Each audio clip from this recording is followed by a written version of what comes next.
So welcome to the focus lecture, and this is, I think, third in the category.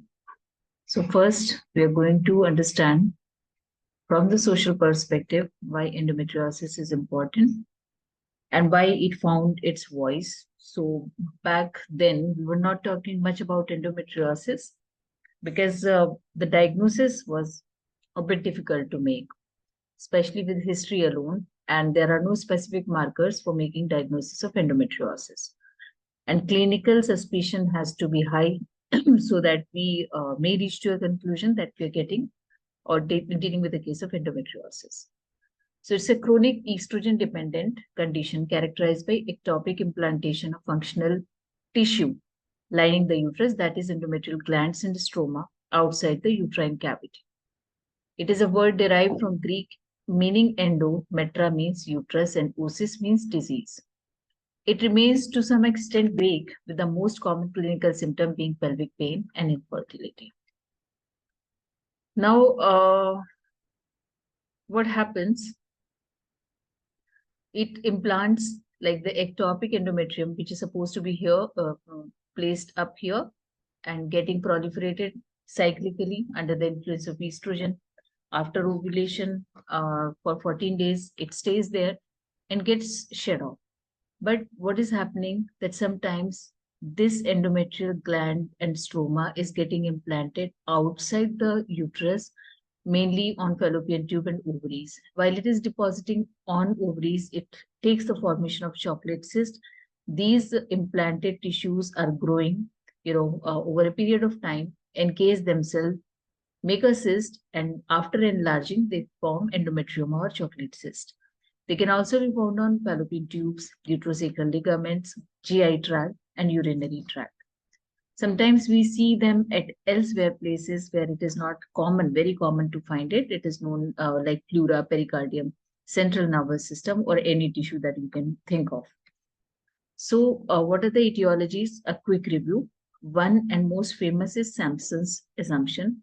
It states that the viable cell, they go to a peritoneal fluid with retrograde menstruation, and there they can get implanted and they grow and infiltrate the peritoneal cavity. Retrograde menstruation is a term used to describe this reflux of blood, menstrual discharge backward from the fallopian tubes to the peritoneum during menstruation. And it is a phenomenon quite common in a large proportion of women in reproductive age. Second theory is Mayer's theory. It describes pseudomic metaplasia. It relies on ability of parietal peritoneum epithelium to differentiate at any point of life into endometrial tissue, probably under the stimulus of cytokines and growth factors of the endometrial stroma. Third theory is Mullerian remnant theory. It suggests that atypical migration or differentiation of these remnants could imitate endometriotic tissue in the posterior pelvic floor. And lymphatic and vascular metastasis theory says that endometrial tissue can infiltrate the lymphatics and vasculature and through them get transferred to remote foci like brain or the pleura or retroperitoneal location. The stem cell theory could also partially explain the pathogenesis and establishment of endometriosis, and there is growing evidence supporting that endometrial stem cells might be responsible for the development and progression of endometriosis. So, mainly what has happened, sometimes, retrograde menstruation, as we know, is a common phenomena. So these active glands may get ejaculated retrogradely through the fallopian tubes into the peritoneal cavity. Wherever they found their way, they get implanted and start proliferating. Now, this Mayer's theory, which appears plausible for explanation, pseudomic metaplasia theory, it is taking the advantage of stimulus, which is provided by cytokines and growth factor, which may differentiate these residual and remnants into endometrial stroma and glands. So, in brief, what are the theories? First is retrograde menstruation, pseudomic metaplasia, and sometimes, the growth factors, cytokines are initiating it, and immune dysfunction may lead to proliferation of ectopic endometrium. So what does it do finally? These endometriotic lesions present as chronic local inflammatory disease and involve alteration in cellular immunity and expression of inflammatory cytokines. The patients who have endometriosis have elevated serum levels of a wide number of inflammatory cytokines like IL-1, 6, and 8, which result in chemotaxis, recruitment and activation of peritoneal macrophages, and proliferation of monocytes.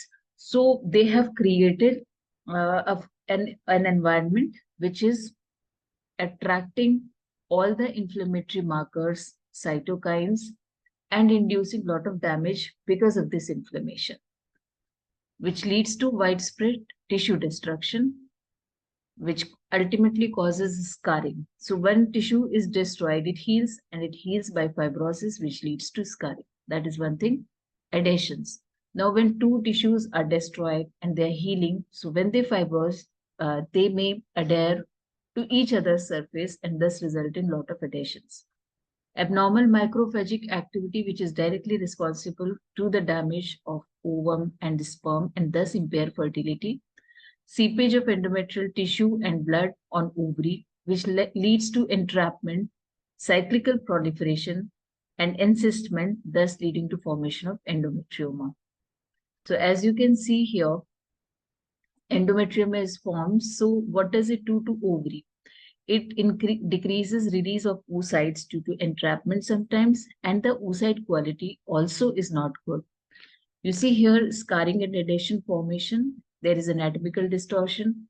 Adhesions can be dense or filmy. There is fimbrial blunting, clubbing, agglutination, phimosis, thus leads to hydro or hematosalpinx formation, as you can see in this fallopian tube. Now, the peritoneum, entire peritoneum, you see a lot of depositions of endometriotic glands over here. They increase macrophage activity in the peritoneal microenvironment. Thus, TNF alpha, IL-1 beta, 6 and 8 are also increased.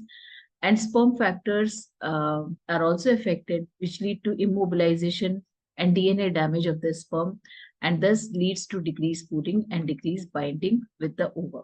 And thus, this is the main cause for impaired fertility in case of endometriosis.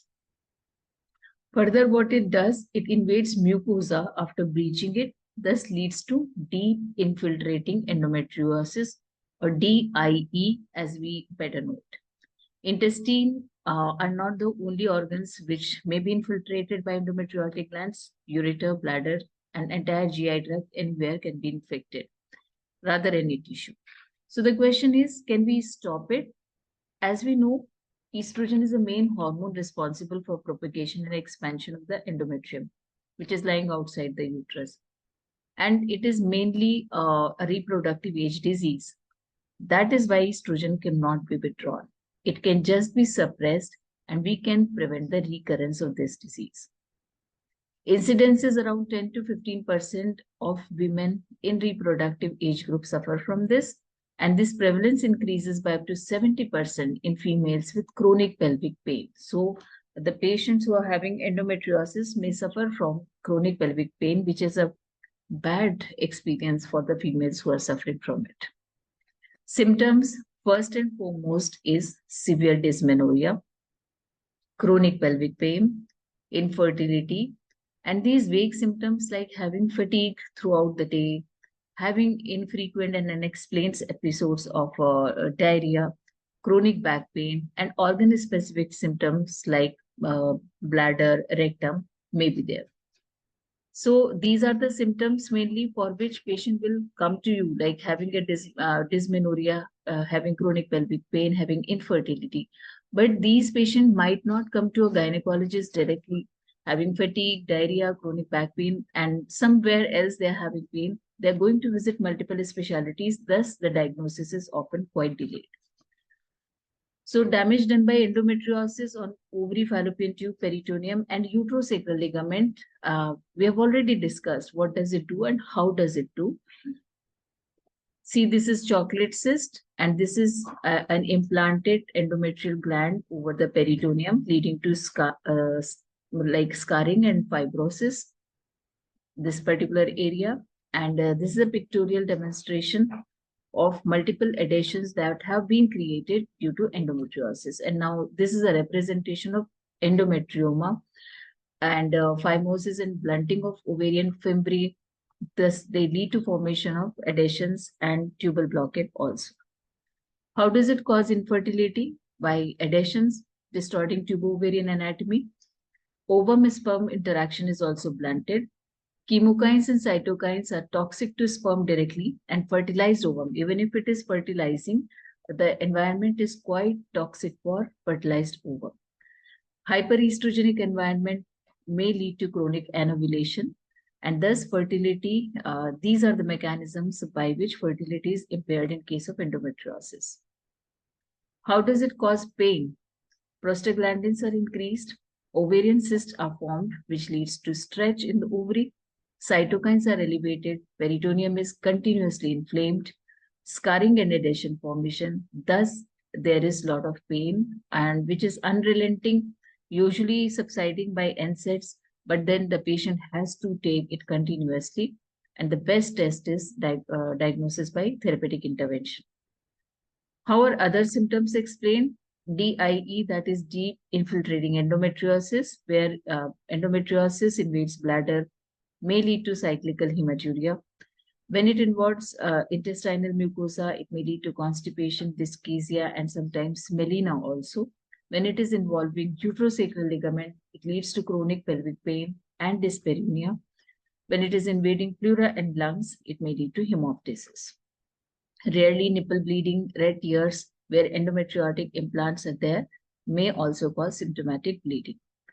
Other superficial sites like caesarean scar endometriosis and episiotomy site endometriosis is not so uncommon nowadays. Like in the last year, I myself have seen around 11 cases of a scar site endometrioma, which is quite high.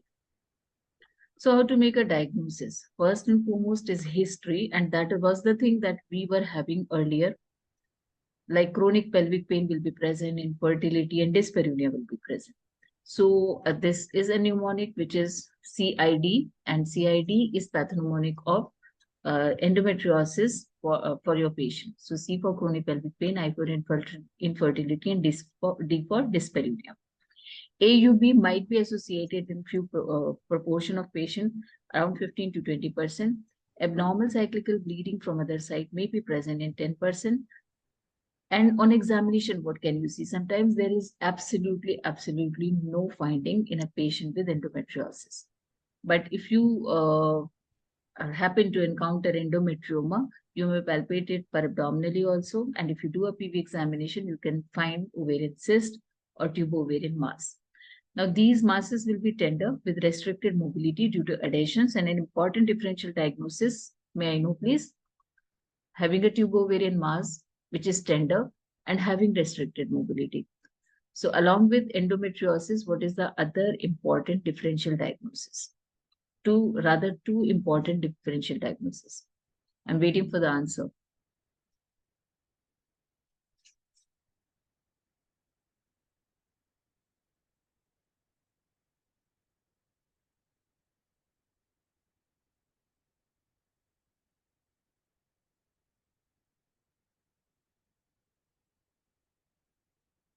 So I got a personal message. I don't know why.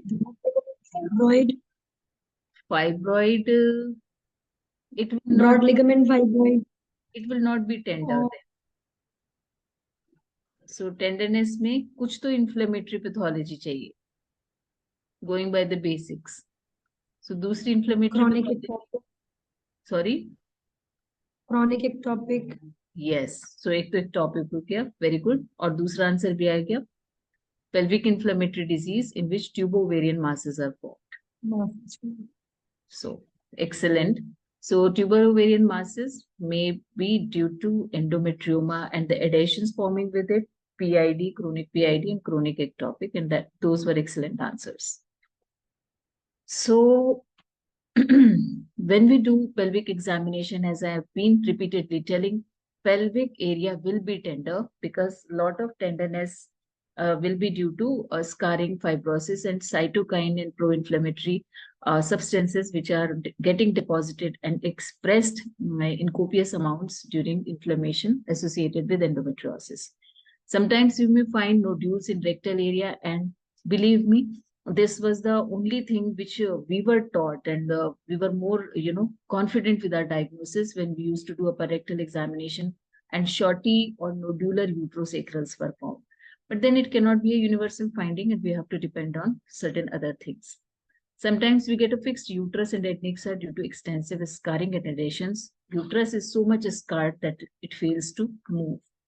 Retroverted uterus, which is tender also, may tell you that this pouch of Douglas is involved, and maybe an endometriosis is associated.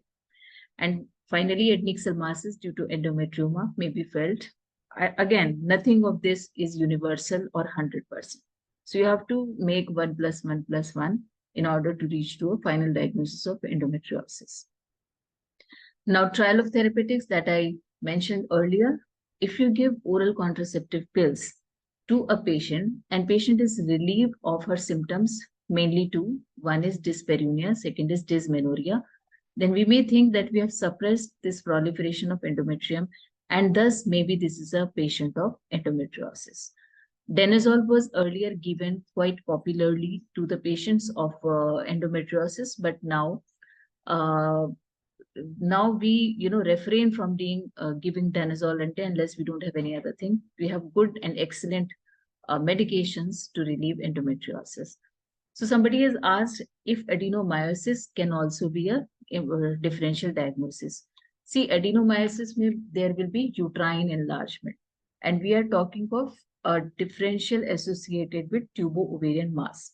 So if there is uterine enlargement, the differential for uterine enlargement are pregnancy and fibroid uterus, along with adenomyosis. So if uterine enlargement is talked about, which again, I think you have that in mind because of the tenderness component. So उसमें uterus tender रहेगा और enlarged रहेगा. Tubo-ovarian mass की differential diagnosis में adenomyosis is quite improbable. But anyway, thanks for putting up that question. That might come in some people's mind. So what are the investigations that we can rely on? First is ultrasound. As I said, छोटे-छोटे endometrial implants हैं, वो ultrasound में detect ही नहीं होंगे. So ultrasound may give you no signs at all. But if you are dealing with a case of endometrioma, then ultrasound gives you a very, very good clear picture, and ground glass appearance is what is pathognomonic of an endometrioma and ultrasound. And by now, our eyes are so much trained that even with a blink of eye, we put ultrasound, see chocolate cyst, and we say it is endometrium. MRI may be needed sometimes for ruling out deep infiltrating endometriosis or other sites, especially if we are suspecting, rectum, bladder, then MRI is a good diagnostic aid. So you may do it, and quite frequently we have to do MRI in case of endometriosis. So what do we do next is laparoscopy. We were taught that laparoscopy is the gold standard for the diagnosis of endometriosis. You directly see what is happening. Scarring kahan pe hai, adhesions kahan pe hai, endometriotic implants kahan pe hai. But you never do a laparoscopy for making the diagnosis. Diagnosis ke liye still to date, however advanced we are, we have to rely on our clinical features, examinations, history, and ultrasound. मगर सिर्फ diagnosis बनाने के लिए laparoscopy करना है, this should not be done. But if you are doing laparoscopy, suppose you are dealing with a case of infertility, so वहाँ पे you need to do a complete assessment of tubes, uterus, ovary. So there you see, and if you see endometriosis, you assess, you map the extent and stage the disease, which is given by ASRM, and we divide the disease into minimal, mild, moderate, and severe. And one final thing, that this staging does not correlate with the symptoms. Even with ASRM staging minimal, patient might have quite good dysmenorrhea and pelvic pain, because we don't know what amount of cytokines are being proliferated by her body. So that's her response to the endometriotic implants, which dictates her symptoms, not per se the stage of the disease. So this is the chart we usually follow for staging the disease, quite extensive one. Usually a surgeon who is proficient and has been doing staging and seeing the cases of endometriosis should be doing that, because not only staging and mapping, we need to do therapeutic intervention also. So you don't need any other surgeon who will do therapeutic intervention because you have made a diagnosis. No, but if you are doing it, you should be well versed how you're going to take that case further and forward. Now, coming in brief about the treatment. So treatment is medical, surgical, maybe combined, and the recently role of complementary and alternative medicine has also been explored and turned out quite well. So medical में क्या होता है? NSAIDs, because as you know, prostaglandins were being released and all the inflammatory markers. So NSAID give a good result for the pain. Combined oral pills can also be given because it suppresses the release of estrogen-mediated proliferation.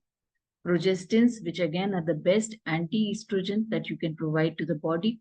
GnRH analogs, pardon these spelling mistakes, must have been done in a GP. So GnRH analogs, antagonist, agonist, again, these are a bit radical, but yes, if a patient is being planned for either fertility treatment or the disease is such that it is unrelenting to other medical therapies, you can give that.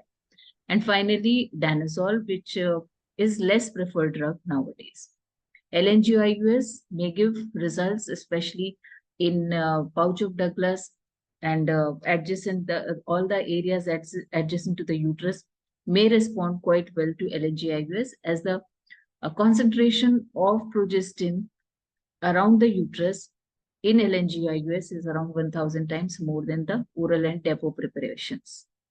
Gestrinone can be tried, and yes, the laparoscopic nerve ablation can also be tried where chronic pelvic pain is the only symptom and you don't need to see for other things. Surgical, whatever you do laparoscopic approach unless the case is such, which are, which sometimes or many a times is not the case. You cauterize the disease, the infiltrating implants. Laser vaporization can also be done, and you do a desyolysis and restoration of anatomy. In case of endometrioma, plan a cystectomy if the size of endometrioma is more than 4 centimeter. Drainage is not recommended. It will lead to a recurrence. Infertility, you do fertility enhancing surgery, which is the same as this one, right? You restore the anatomy and try to ablate as much disease as possible. This can be tried laparoscopically, which many people are doing. I think 95% of the surgeons, and robotic can also be tried. You excise cyst, do adhesiolysis, restore anatomy, check tubal patency, fulgurate the region, excise deeply infiltrating nodules if you find, and do ovulation induction in next cycle, or IUI, followed by IUI or IVF, or whatever you have planned for your patient. What are the complications? One, in case of endometrioma, rupture of chocolate cyst, infection and abscess formation in endometrioma, obstruction of ureters due to infiltrating endometriosis. More than that, reduced quality of life, and there is certain risk of malignancy in endometrioma later on in life. I may be forgetting the percentage right now, but even I was surprised that it was reported to be quite high. Then we should again raise awareness about endometriosis. As I said earlier, the voice was gained recently only. Before that, the lady was made to suffer, the girls were made to suffer, and not only were they suffering, the disease was also proliferating inside them. And we were seeing the patients in later stages of disease where extensive scarring, huge endometriomas were already formed. So this is yellow ribbon campaign, और ये endometrioma के लिए March में we celebrate, the entire March month is dedicated to increase the awareness about endometriosis.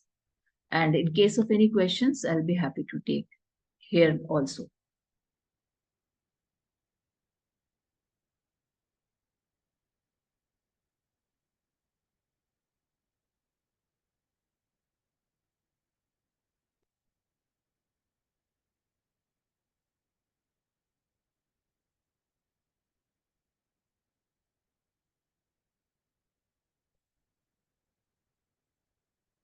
So, and later on, the questions can be discussed in group. I'll be posting few questions related to endometriosis.